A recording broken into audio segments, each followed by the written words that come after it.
Então eu acho que o que a mídia independente diz hoje para o Brasil é que a gente tem conseguido se sustentar. Eu acho que a gente tem conseguido criar modelos de negócio mais diversos, a gente tem conseguido criar uma estratégia de sustentabilidade que faz com que, por exemplo, nós mulheres da periferia complete 7 anos hoje, sendo que a gente só conseguiu começar a pagar salários no ano passado.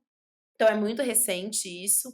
A gente tem outros veículos vários, tem o Marco Zero em Recife, tem a Amazônia Real, tem o Alma Preta, que se não me engano completou 5 ou 6 anos. Então acho que essa longevidade tem trazido vários impactos para o jornalismo brasileiro.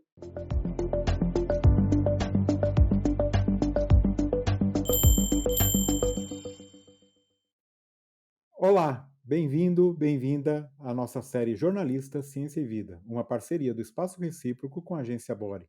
Estou aqui hoje com a Sabine Righetti e temos o prazer de receber aqui a Semayá Oliveira. Ela é jornalista formada pela Universidade Metodista de São Paulo, especialista em cultura, educação e relações étnico-raciais pela Escola de Comunicação e Artes da USP. É cofundadora do Nós, Mulheres da Periferia, um portal online de jornalismo periférico feito por mulheres negras e periféricas, onde elas escrevem sobre realidades pouco noticiadas. A Semayá é também documentarista e escritora. Já atuou como coordenadora de comunicação do Instituto Vladimir Herzog e hoje é jornalista consultora do podcast Mano a Mano, do Mano Brown. Semayá, seja muito bem-vinda. Eu que agradeço, Marcelo. Muito obrigada pelo convite, Marcelo e Sabine. Obrigada mesmo. Vamos lá. Semaiá, que bom ter você aqui. A gente sempre gosta de entender um pouco o que levou o nosso entrevistado para o jornalismo. Então, eu queria que você contasse um pouquinho como foi esse processo de decisão para fazer o curso de jornalismo na Metodista, como o Marcelo mencionou. Como foi seu curso? Se você lembra o que você gostava no curso e o que não gostava, conta um pouco seu início de formação. Sabine, meu início foi muito inusitado, porque na verdade eu não necessariamente achei que eu queria ser jornalista, assim, eu não tinha a menor ideia, na verdade. Eu faço parte da primeira geração de jovens da minha família que conseguiu acessar a universidade. E aí, por conta disso, eu não tinha muita referência, assim, de quais profissões poderiam se adequar mais ao meu perfil, ao que eu gostava de fazer. Mas meus pais sempre foram militantes do movimento negro e eles eram bastante incisivos no fato de que eu e minha irmã precisávamos fazer alguma formação acadêmica. E aí, por conta disso, eu sempre cresci sabendo que eu ia precisar chegar nesse momento de escolher ali o que eu ia fazer, né, na academia, no jornal, ou na universidade. Eu sempre gostei de escrever, eu sempre fui uma contadora de histórias, assim, desde muito cedo. E os assuntos que mais eu gostava estavam ali no campo da história, da geografia e também de português. Então eu sempre tirei muita nota boa em redação. Então quando chegou a hora de escolher, eu tive algumas linhas de corte, assim. Uma delas era que eu precisava escolher uma universidade que oferecia bolsa de estudo, porque eu não teria condições de arcar. Então ou eu entrava na USP e na Unesp, ou eu ia atrás de uma universidade com bolsa. E aí eu fiz o meu vestibular fazendo esse mapeamento. A Universidade Metodista de São Paulo foi uma universidade que naquele momento, era 2007, estava ali no começo da efervescência das políticas públicas, afirmativas, pensando na educação. Então eu pensei em fazer o vestibular na Metodista, e quando eu fui pensar nos cursos que eu iria prestar, o jornalismo, na verdade, não era que fosse um sonho meu ou algo que eu realmente sonhei em exercer, mas do que eu manjava mais, o jornalismo foi o que eu escolhi. E aí eu acabei conseguindo entrar na universidade, consegui entrar como bolsista, na época eu fui prounista, entrei como uma bolsa da própria Metodista e depois eles me transferiram para o ProUni, e foi assim que eu comecei. E aí, sobre as matérias que eu mais gostava, a história sempre foi o que eu amei fazer. Sempre gostei muito de história, análise política, era uma coisa que me interessava muito. Mas português era um problema para mim. Eu tinha muitos problemas com português, muitos. Eu lembro que uma professora chegou a me dizer assim: "Ah, você não tem como ser jornalista escrevendo errado, assim. Você nunca vai conseguir ser jornalista escrevendo errado, assim". Então, eu precisei me comprometer muito com a leitura no começo, assim, para combater essa dificuldade que eu tinha com o português. E acho que deu certo. Bom, de fato, vocês têm feito aí um trabalho incrível no Nós, Mulheres de Periferia, trazendo uma diversidade muito importante para o jornalismo. Queria que você contasse um pouco de onde veio a ideia de criar o site. Por exemplo, pelo que eu vi aí, que você, em 2012, né, você e mais 4 mulheres publicaram um artigo na Folha de São Paulo falando sobre a experiência de ser mulher na periferia. Mas o site nasceu alguns anos depois, né? Conta um pouco dessa história, do processo de transformar a ideia em um projeto e um projeto vencedor. Exatamente, Marcelo. Foi muito curioso, porque quando eu me formei, eu não me via muito nas redações, sabe? Tipo, eu não conseguia nem pensar em prestar, para seleção, assim, em grandes redações. Eu realmente não me via ali. Mas quando eu me formei em 2010, eu vi que a Agência Mural, que na época não era agência, hoje é Agência Mural, mas na época era o Blog Mural, que ficava dentro da Folha de São Paulo, que foi uma iniciativa do jornalista Bruno Garcês, que hoje está na BBC. Ele fez um projeto com o International Journalist Center, eu acho, o ICFJ, de estar lá nos Estados Unidos. E o projeto dele era formar jornalistas e comunicadores das periferias, pensando numa cobertura periférica mais correta, né? Mais ampla, mais humanizadora. E aí, ele estava, acho que no segundo ano do projeto, quando 2010 eu vi que abriram seleção. E eu decidi me candidatar. Era um trabalho voluntário, mas ali eu que sempre tive uma perspectiva muito racial das coisas, né? Como eu cresci dentro do berço assim dos meus pais, que eram do movimento negro, eu nunca tive muita dúvida da questão racial do Brasil e como isso implicava o meu trabalho. Mas eu tinha um pouco de dificuldade de entender o território que eu cresci, assim. Eu sou nascida e criada no Jardim Miriam, zona sul de São Paulo. Hoje eu não tô mais lá, mas foi lá que eu cresci, morei até os 30 anos, né? Tô com 33, então faz pouco tempo que eu saí. E eu achava o meu território muito complexo, porque São Paulo, acho, se eu não me engano, tem 33% de população negra, tem um número de população branca grande, também nas periferias de São Paulo, então eu vi ali muitos conflitos raciais mesmo, das pessoas brancas mais empobrecidas entender como o racismo operava. Então eu criei um pouco de distanciamento do meu bairro a princípio, até porque meus pais me colocaram em escola longe o tempo todo. O blog mural me aproximou novamente do meu território e eu comecei a pensar também a periferia como um lugar em que eu poderia não só vivenciar mais e voltar a me aproximar do meu bairro, mas criar conteúdos a partir dali. Então foi no blog mural que eu encontrei as mulheres com quem eu escrevi esse artigo em 2012. O artigo se chamou Nós Mulheres da Periferia e teve um impacto muito grande entre essas mulheres, né? Causou uma identificação muito forte. E a partir de 2012 a gente começou a pensar o que a gente faria com isso, né? Porque a gente foi muito impactada na época. E então em 2014 a gente nasceu como um site, né? Como uma plataforma digital de jornalismo e por isso que a gente acabou trazendo o nome Nós Mulheres da Periferia, porque foi o título do artigo. Então foi assim que começou essa brincadeira. Estamos aí já há 7 anos, quase 8. Sensacional, Semanhã. Você falou um pouco da região que você nasceu e cresceu, né? Vocês falam no Nós sobre regiões, sobre a questão de estar, né, na periferia do ponto de vista territorial, mas também de assuntos periféricos, né? Que muitas vezes a grande imprensa não trata, não necessariamente são assuntos geograficamente periféricos, mas são assuntos periféricos à grande cobertura. Então, eu queria que você contasse um pouco como vocês pensam as pautas no Nós, quer dizer, como que vocês fazem uma reunião, imagino que deve ser muito difícil no Brasil atual, é muito assunto para se tratar, infelizmente, né? Mas como que vocês fazem essa seleção? Olha, a gente mudou bastante o jeito da gente atuar nesses últimos 7 anos. Então, no começo, era tudo muito emergencial, assim. Eu sempre gosto de lembrar que em 2012, por exemplo, se você jogasse mulheres à periferia no Google, invariavelmente você ia receber notícias de violência doméstica, ou homicídios, ou violência policial. E a gente queria muito mudar essa realidade. Então, no começo do nosso veículo, né, do nosso projeto, a gente focou muito em contar histórias de mulheres. Então, a gente contava histórias de mulheres que eram artistas, que eram ativistas, que transformavam seus territórios. A gente tinha uma cobertura muito massiva de movimentos sociais, que são fontes muito, muito importantes para a gente. Então, a gente começou assim. A gente fazia um jornalismo, até o Bruno da BBC um dia me falou: "Ai, vocês fazem um jornalismo a partir de um campo pessoal, individual", porque a gente muitas vezes entrevistava nossas tias, nossas vizinhas, e isso se mesclava com a nossa própria história e com a nossa própria experiência no nosso território. Então, acho que no começo foi muito assim, foi muito intuitivo e foi muito um jornalismo pensado em preencher um vácuo de humanidade, subjetividade que existia.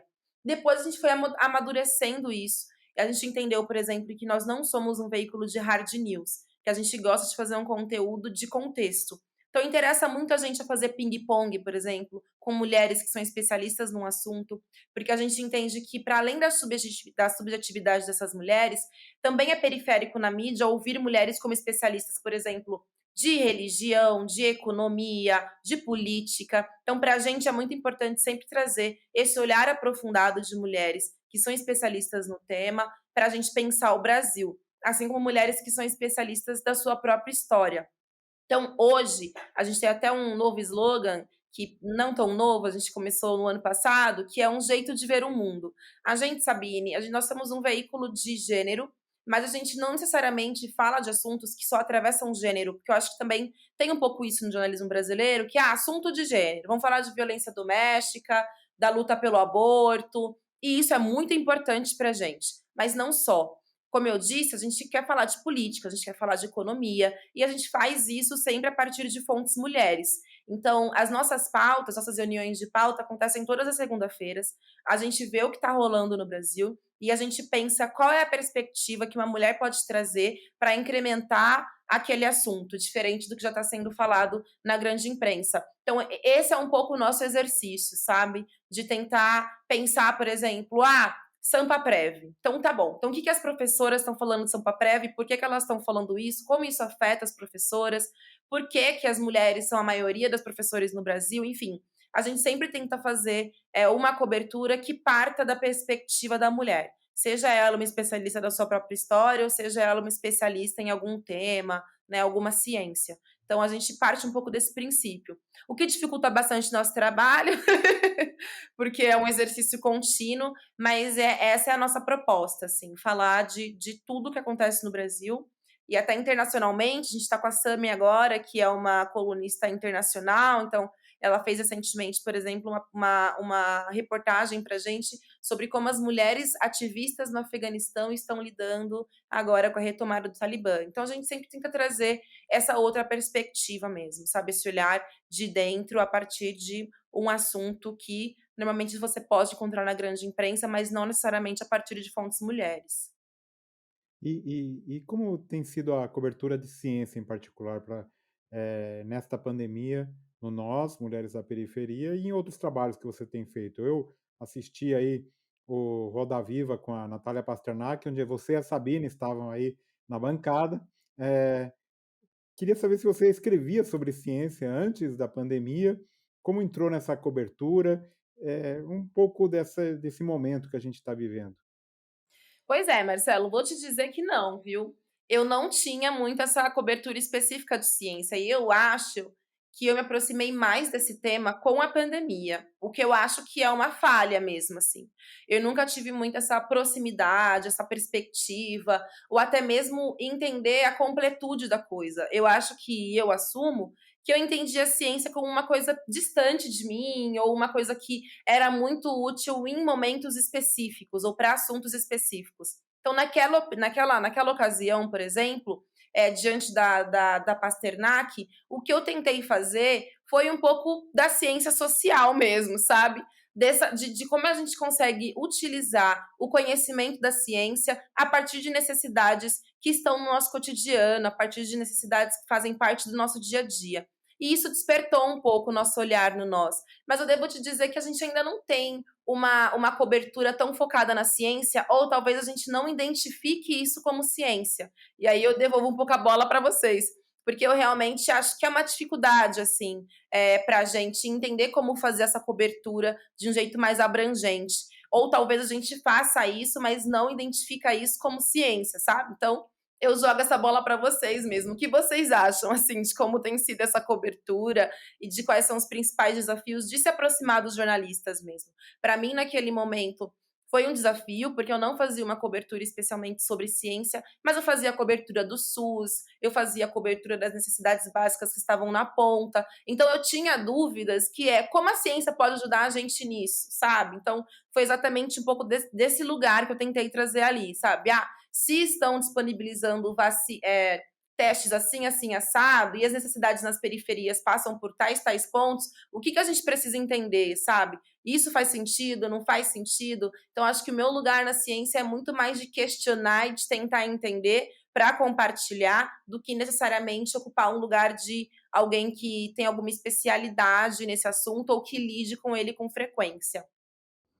Semaia, sabe que na Agência Bora a gente tem uma que é parceira aqui, né, do projeto com Espaço Recíproco, a gente tem uma visão de que se o jornalista, o veículo, trata de um assunto que é científico, por exemplo, pandemia, cobertura de pandemia, como a pandemia afeta a vida das pessoas, ou vacina, né?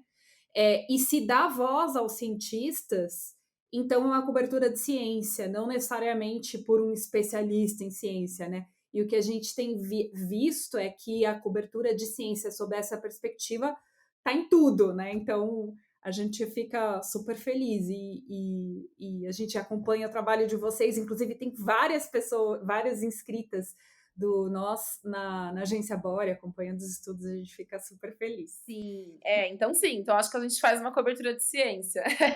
A gente tem muito essa intenção de tentar entender e de ouvir mesmo, sabe, que eu acho que é uma coisa que faltou muito nos últimos anos e talvez seja por isso que a gente chegou em 2020 com um negacionismo tão forte, porque eu acho que realmente a gente estava distante disso e eu acho que aí existe uma colaboração dos 2 lados, e eu acho que isso vai mudar um pouco daqui para frente, né, pelo menos eu espero.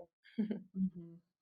E, Semaia, não tem como não falar, eu sou uma grande ouvinte de podcast, não tem como não falar da sua. O Marcelo também é, né? Aliás, o Espaço Recíproco também tem formato de podcast, né? Não tem como não falar do Mano a Mano, do podcast do Mano Brown, que você é jornalista consultora, né? Esse é o título. E Isso. eu ouço todos, você participa lá da Qual você gostou bancada. mais? Eu acho que o que eu mais gostei foi o do Fernando Holliday. Eu gostei de todos, na verdade, mas o do Fernando Holliday me surpreendeu muito, muito. Primeiro pela pauta, né? Trazer o Fernando Holliday para, enfim, para dialogar. Eu adorei a ideia do sininho, tô dando spoiler aqui para quem não ouviu. Mas eu gostei muito do diálogo. Eu acho que aquele nível de diálogo eu nunca vi em nenhum outro lugar, né? De 2 pensamentos tão opostos sobre vários aspectos, mas especialmente sobre a questão negra e dialogando. Eu amei. E eu queria que você falasse um pouquinho desse projeto, do podcast, como surgem as pautas, os entrevistados, né? Por exemplo, Fernando Holliday.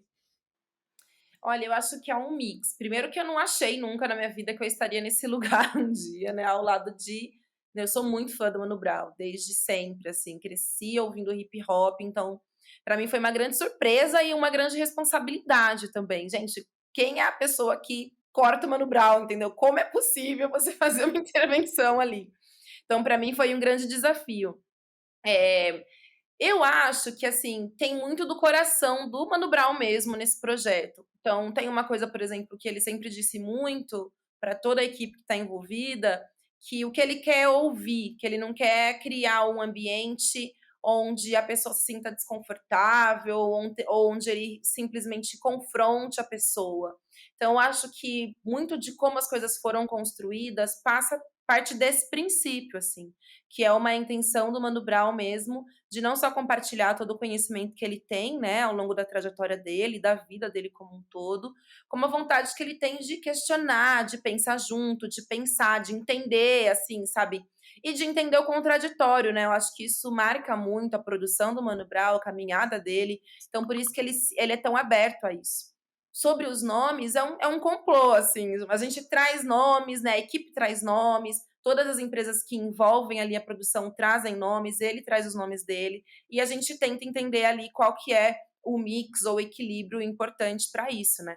Então, acho que é um pouco isso, é um trabalho bastante coletivo, mas que tem completamente o coração do Mano Brown, assim, em toda a sua idealização, em todo o processo de construção. E Qual além que de você gostou? não, Ai, desculpa. não, não, Eu vai que lá, fiquei Sabine. curiosa para saber qual que você gostou mais.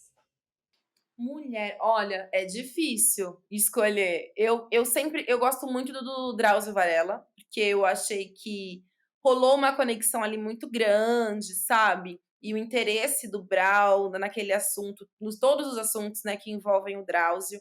Eu acho que a gente conseguiu fazer uma construção bacana ali entre história, dados, contexto, sociedade. Então, eu acho que o episódio do Drauzio tá muito bacana. Eu gosto muito do da Alice Brandão. Ah, eu gosto de tantos. Eu gosto da Alessi, eu gosto do Djonga. Foi um papo muito íntimo ali, que trouxe vários assuntos muito importantes para os homens que estão nas periferias. Da Ludmilla, ai, olha, se eu ficar aqui falando, eu gosto do Holiday também, porque foi uma entrevista complexa de se preparar, mas foi muito boa, acho que o resultado ficou bacana, sabe? E o último que eu mais gostei foi o do Lázaro e da Thaís, que eu achei bacana também. Ah, eu nem sei, eu tenho gosto de muitos. Não, além de tudo, você tem a oportunidade de conhecer essas pessoas famosas que é legal, né? Então, toda Acredita, essa Marcelo? Eu fico chocada. Às vezes eu tô lá e falo, mano, por quê? O que tá acontecendo? além disso, além desse podcast, você também está participando de um outro projeto que é o Conversa de Portão, né? Um podcast que vocês produzem em parceria com o All Plural e lá trazem a opinião de mulheres sobre vários problemas da sociedade brasileira. Como você tem visto o resultado deste outro projeto? Eh, como que está a repercussão? Eh, tem espaço para mais podcasts? Como que conta um pouquinho a tua visão sobre esse Cara, projeto? assim como vocês, eu sempre fui uma apaixonada por podcast, assim, sempre. Eu lembro que eu fiz uma viagem a trabalho em 2017, no finalzinho de 2017, lá para a ICFJ em Washington, e naquele momento foi um fellowship sobre jornalismo empreendedor, e eles falaram muito sobre como o podcast era a onda do momento, que ia chegar aqui no Brasil, né? Porque lá nos Estados Unidos já tá saturado, assim, não tem muito como criar podcast mais lá, porque tem podcast de tudo. Então a possibilidade do seu podcast crescer hoje lá é muito difícil. Então eu voltei já em 2017 com essa pulguinha, assim, achando que tinha que rolar um podcast, mas a gente não conseguiu focar nisso. Então a gente conseguiu lançar o nosso podcast no ano passado. E parece que do ano passado para cá fez um boom, né? O negócio cresceu assim gigantesco. Hoje a gente tem podcast de todos os tipos. Eu acho que ainda tem espaço para o mercado de podcast, sim. Eu realmente acho que a gente está começando no Brasil ainda. Tem muitos experimentos, muitas coisas acontecendo, mas eu acho que ainda tem bastante espaço. Mas, no caso de nós mulheres da periferia, é isso. A gente tentou trazer a nossa própria editoria para isso, né? A gente chama de conversa de portão porque a conversa de portão acontece muito nas periferias, né? De você parar ali no seu portão com a sua vizinha e ficar conversando um tempão sobre tudo o que aconteceu no dia, na sua vida, no Brasil. Então, por isso que a gente tem esse nome. E a ideia é, de fato, trazer uma reflexão sobre como as mulheres têm pensado o mundo em pautas específicas. A gente começou no ano passado, em setembro, e foi muito curioso porque a gente ficou entre os podcasts, os melhores podcasts que nasceram naquele ano, sugeridos pelo Spotify o ano passado. E foi muito bacana. A gente fez parte das listas do Spotify até o comecinho do ano, de Sociedade e Cultura. A gente estava ali entre podcasts que o Spotify dava bastante espaço. Então, para a gente, isso foi bem significativo. Eu tenho uma análise muito íntima, pensando assim, tudo que tem acontecido em relação ao podcast. Eu acho que de junho para cá mudou bastante. Eu acho que de junho para cá, nesse ano mesmo, a coisa ficou muito mais competitiva, assim. Eu acho que a Globo entrou muito forte, né, nos podcasts. O Spotify também está valorizando muito mais os podcasts que são produzidos por eles. Eu acho que até o ano passado tinha um pouco mais de flexibilidade em relação a isso. Hoje tem muito mais originais Spotify, né? Então, podcasts independentes como o do nós, porque a nossa parceria com o UOL é de distribuição, não é uma parceria de produção, a gente produz tudo em casa, a gente perdeu um pouco de espaço no Spotify. E isso gerou uma queda grande de audiência. Assim. O ano passado a gente tinha uma audiência muito boa e esse ano diminuiu um pouco. Então, eu acho que é isso, ainda tem espaço, mas a disputa por audiência está cada vez maior, assim, porque depende muito ali da visibilidade que você tem dentro dos distribuidores, né? Então, acho que isso é um desafio, assim, para a gente hoje. A gente está repensando bastante esse produto para o ano que vem, pensando o que a gente pode melhorar nele, o que a gente pode modificar, porque eu acho que do ano passado para cá mudou bastante coisa. Mas é um podcast que eu particularmente gosto bastante de fazer. Não, e além do que, você tem o problema que depende do algoritmo, né? Da fórmula Uhum. secreta do algoritmo, se vai te promover ou não, é complexo esse negócio. Mas faz Exatamente. parte do jogo. Faz parte do Para jogo. quem estiver acompanhando aqui, fica a sugestão, né, de acompanhar o trabalho da Semaia, obviamente, e os podcasts para ajudar aí a ganhar espaço no algoritmo também, a divulgar. E você está em outro, quer dizer, você atua também em outro podcast, Marimbás, com o Instituto Vladimir Herzog, vocês vão produzir uma temporada, é isso? Sim, então, a produção do Conversas de Portão acabou abrindo um espaço para nós de como produtoras prestadoras de serviço. Então, muita gente entra em contato com a gente para produzir temporadas, né? Então, por exemplo, o próprio Conversas de Portão tem uma parceria com a Rosa Luxemburgo, então a gente produziu esse ano 2 séries sobre feminismos e mulheres com eles. Estamos terminando a segunda agora. E o Instituto Vladimir Herzog procurou a gente, porque eles têm um projeto que se chama Territórios da Memória, que reflete muito sobre como as periferias foram impactadas pela ditadura, né? Porque a gente costuma pensar a ditadura muito por um olhar mais classe média, né? A gente tem a noção de que presos políticos não estiveram nas periferias, ou que movimentos como o movimento negro, movimentos periféricos não foram impactados por essa perseguição. Então, esse trabalho do Instituto Vladimir Herzog, esse ano, que é um projeto já antigo, vai resultar também num podcast, né? Então, eles lançaram o canal deles, que é o Marimbás, e a primeira temporada era o Territórios da Memória. Então, é um podcast deles e nós entramos como produtoras. Então, a Jéssica Moreira, que faz parte do Nós, é a âncora desse podcast, ela faz todos os roteiros, ela grava. A nossa equipe de produção é inteiramente formada por mulheres. Então, a nossa sonoplasta, a nossa produtora, a gente vendeu esse serviço para o Instituto Vladimir Herzog com muito prazer, porque é um tema que interessa muito a gente. Então, não é um podcast nosso, mas é um podcast que tem a nossa produção. Legal. Bom, Semaia, para finalizar aqui, já indo para o fim da conversa, eu queria entender um pouco mais uma questão mais geral sobre o papel do jornalismo brasileiro na cobertura de pautas periféricas, algo que você naturalmente pensa todos os dias, né? Você acha que melhoramos nessa cobertura, estamos na mesma, pioramos? Esse momento crítico que a gente está vivendo no nosso país, onde entra o jornalismo independente dentro desta perspectiva toda? Olha, Marcelo, eu acho que a gente melhorou, mas acho que ainda falta bastante coisa, assim, para melhorar. Eu acho que o que a gente melhorou é que veículos independentes no Brasil sempre existiram, né? Sei lá, a gente teve o Homem de Cor, que nasceu antes da abolição, né? Muito antes da abolição. Que foi uma mídia negra, né? A gente costuma chamar de uma mídia negra, porque foi pensada por pessoas negras e criada e sustentada por pessoas negras.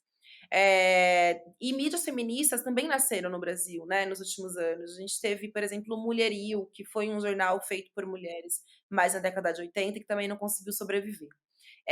Então, eu acho que o que a mídia independente diz hoje para o Brasil é que a gente tem conseguido se sustentar. Eu acho que a gente tem conseguido criar modelos de negócio mais diversos, a gente tem conseguido criar uma estratégia de sustentabilidade que faz com que, por exemplo, nós mulheres da periferia complete 7 anos hoje, sendo que a gente só conseguiu começar a pagar salários no ano passado.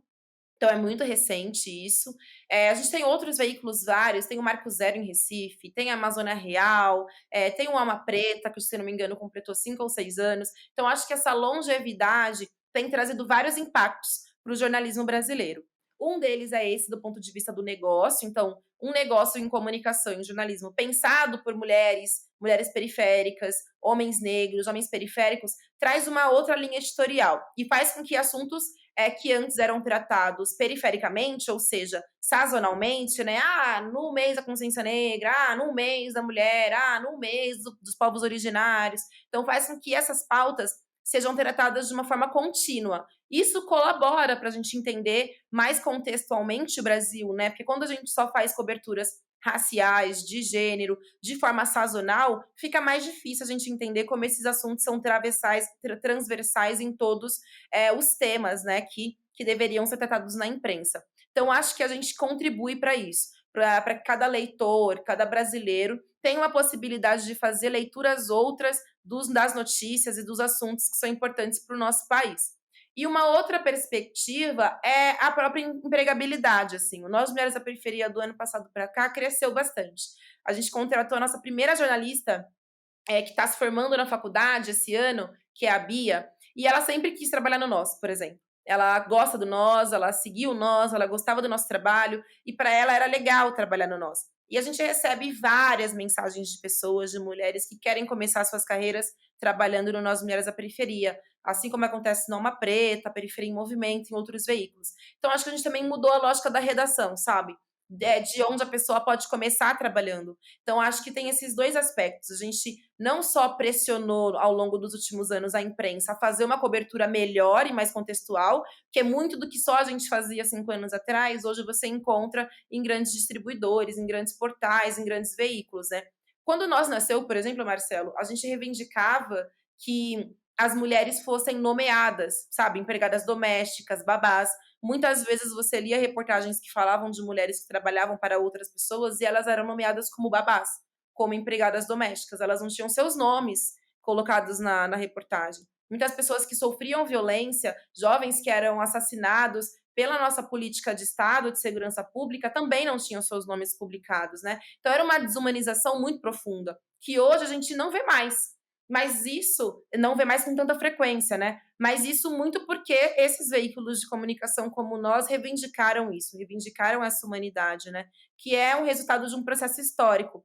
Então, eu acho que sim, a gente trouxe um impacto para o jornalismo como um todo, que foi sim acatado por uma questão de público, né? Ninguém mais quer perder audiência, então é um jeito também de minar a audiência desses outros veículos.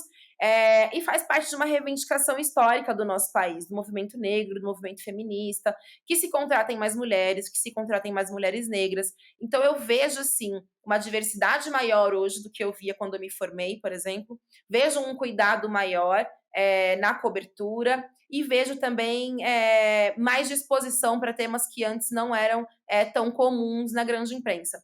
Mas eu sempre defendo muito que isso não pode ser uma forma de minar veículos como Nós Mulheres da Periferia ou Alma Preta, porque ainda assim nós somos os veículos que tratam desse assunto de forma contínua.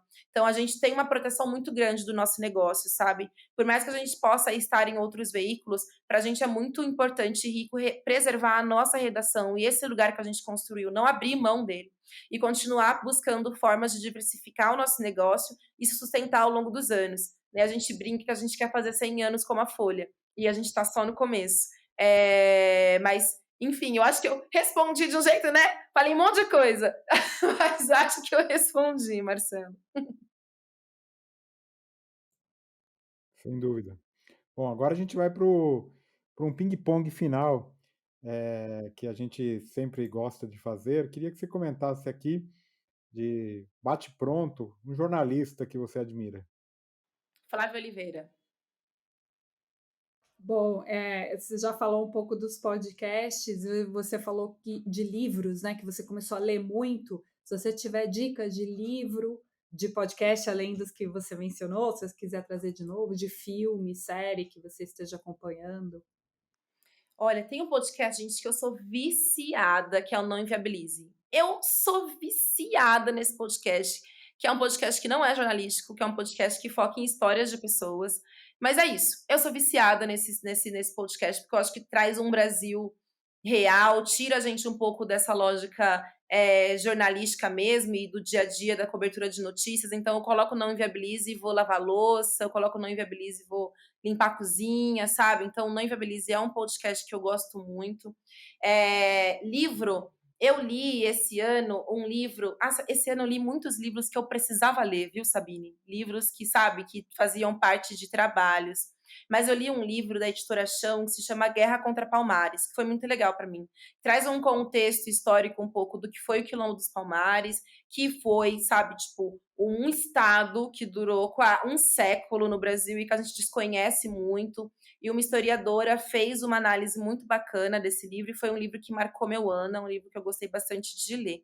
De série, você sabe que eu não sou muito boa de série? Eu nunca consigo terminar uma série, menina. Eu nunca consigo, Sabina. Não sou viciada em série. Mas esse ano, agora, recentemente, eu tava assistindo Made, né? que foi uma série que eu gostei bastante. Uma colega do Nós, a Regiane, fez um texto para o Nós Mulheres da Periferia. A partir do texto dela eu gostei bastante e eu e meu companheiro começamos a assistir. Mas aqui em casa, meu companheiro é o viciado, assim. Ele é cineasta, então ele assiste várias séries, vários filmes, e eu não sou muito essa pessoa. Eu gosto mais dos livros mesmo e de escrever. Mas essa eu gostei. Tô terminando ainda, não terminei. Eu tenho mania de terminar a série no meio, de parar a série no meio. Caraca.